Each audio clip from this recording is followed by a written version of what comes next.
Goedenavond, het is zaterdag 24 december, kerstavond. En u kijkt naar het Zeeuwse nieuws van vandaag.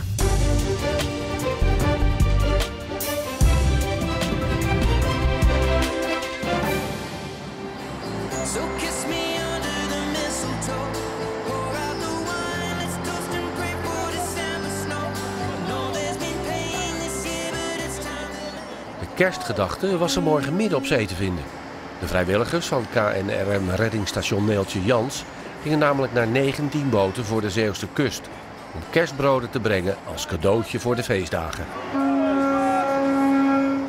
Ja, een beetje om die mannen nog een hart onder de riem te steken. Die gasten die nu voor anker liggen, sommigen zitten maanden aan een stuk aan boord. Ja, in deze tijd is dat niet het leukste.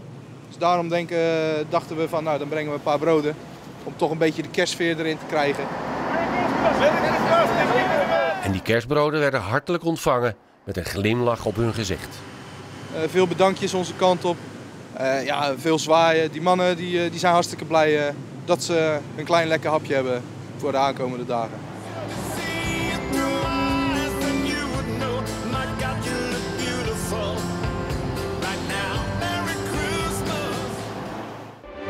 Vannacht is een huis aan de Vuilstraat in Goes uitgebrand.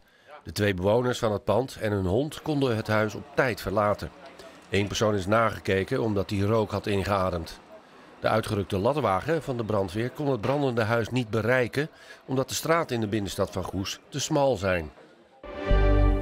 Echte bikkels zwemmen ook in de winter in de zee. Maar hoe doe je dat verantwoord? Guido Krijger is iemand die daar les in geeft. Winterzeebad is een cursus van 5 bijeenkomsten. Waarin we met een groepje van maximaal 5 gaan we de zee in de winter. En daar voorafgaand elke keer vertel ik iets over een stukje theorie. Over hoe je het water in kan gaan en wat je ervan kan leren. De ademhaling. Ja. Nou, ik geef die lessen omdat ik zelf heb ervaren dat het heeft me heel veel gebracht. Het is super gezond, zowel geestelijk als lichamelijk.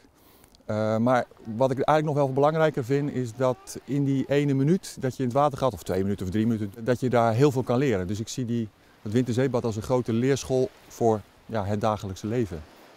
Mijn doel is eigenlijk dat ze niet meer terugkomen en dat ze het gewoon zelf kunnen gaan doen. En dat gebeurt ook heel veel. Ik denk dat 80 of 90% zie ik terug in eigen groepjes of alleen of die blijven doorgaan. De meesten raken verslaafd.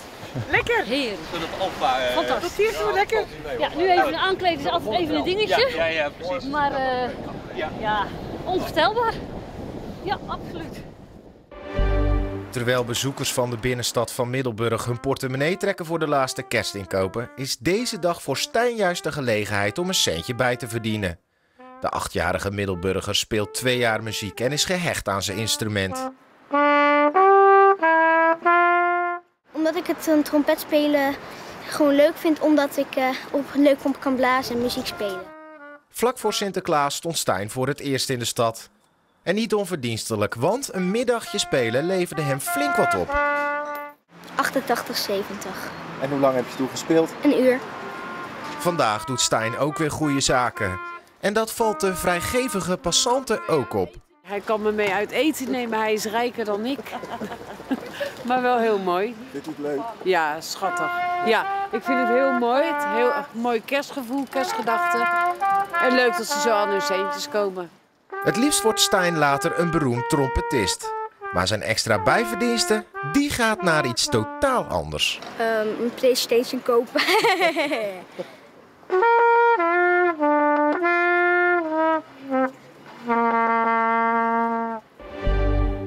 De korfballers van Top Arnhemuiden in de witte shirts in de Korfbal League 2 vandaag tegen Tempo uit Alphen aan de Rijn.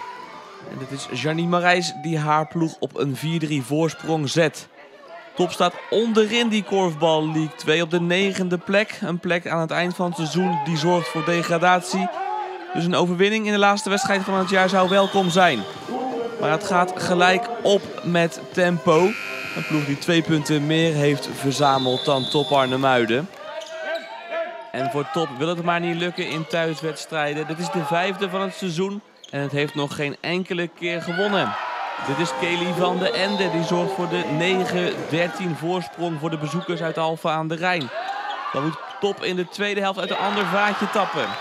Het is een goede treffer van Jurgen Jansen die de stand naar 18-17 brengt. Dat is voor het eerst sinds de 4-3 dat Top weer op voorsprong staat. Dan gaan we naar de slotfase van de wedstrijd. Dit is een aanval van Tempo. Joran Mark schiet. En hij benut die kans. Zijn 7e treffer van de middag. Een ware plaag is hij vanmiddag voor Top Arnhemuiden. Is het 2020. Anita de Ridder met de laatste kans van de wedstrijd. En die gaat erin. Er staat nog een halve minuut op de klok.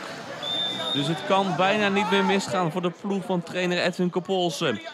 Nog 1 aanval van Tempo. Een schot. Gaat het niet in de korf. Nog een schot. En die bal wordt gevangen door Marijs. En dan is het klaar. Top gaat winnen voor de eerste keer in een thuiswedstrijd. Ze slaat Tempo met 21-20.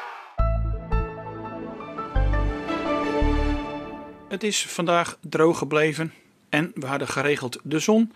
Maar er kwam ook af en toe wel wat bewolking voor die de zon het soms even moeilijk maakte. Toch was het een hele aardige dag en konden we genieten van dit droge en vrij zonnig weer met een maximumtemperatuur die kwam te liggen rond 10 à 11 graden. Vanavond en vannacht hebben we af en toe een bui en een zwakke tot matige zuidenwind met minima rond 8 à 9 graden. Morgen, eerste kerstdag, begint de dag droog, maar in de loop van de dag komt er steeds meer bewolking en in de middag krijgen we ook te maken met regenachtig weer. Als we een wandeling willen maken, zullen we het dus in de ochtend moeten doen. De temperatuur ligt nog rond 10 graden bij een zwakke tot matige zuidwestenwind. De dagen daarna verlopen op maandag, tweede kerstdag en dinsdag wat droger, maar het wordt de komende dagen geleidelijk ook kouder. De maximumtemperatuur komt te liggen tussen 6 en 9 graden. En tot zover en ook graag tot straks bij Zeeland de Week met een overzicht van het Zeeuwse nieuws van de afgelopen week.